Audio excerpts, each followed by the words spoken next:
Hey guys, Christy from Cable Bullet here, and today we're going to show you how to use our cable rail tensioner for metal posts. Let's dive in.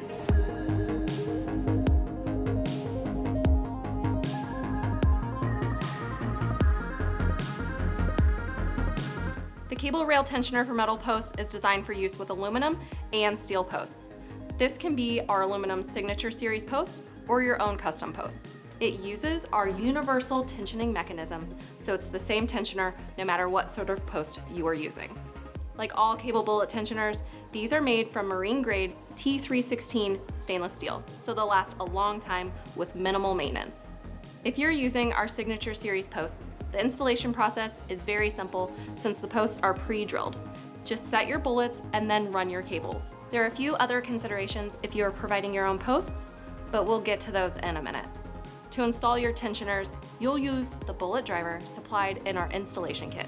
Just insert the driver into a socket head wrench with a 7/16 inch socket and drive the bullet in. The included O-ring will give you some extra rotation to get the keyhole opening to the desired location. If you're using your own aluminum or steel posts, here are a few things you'll want to keep in mind. At a minimum, your post should use 2" by 2" tubing, with the wall thickness depending on the material. If it's aluminum, we recommend a 1/4 inch thick. Steel posts can be 3/16 of an inch thick. You'll also have to mark, drill, and tap your own holes.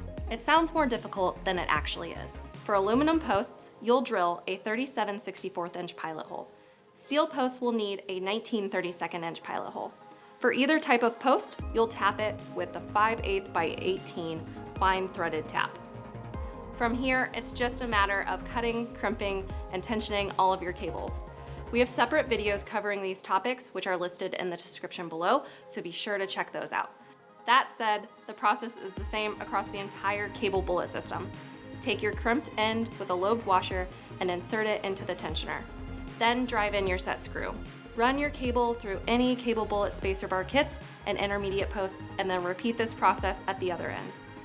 Thank you for watching. Let us know in the comments if you have any questions. Go to cablebullet.com to get your project started.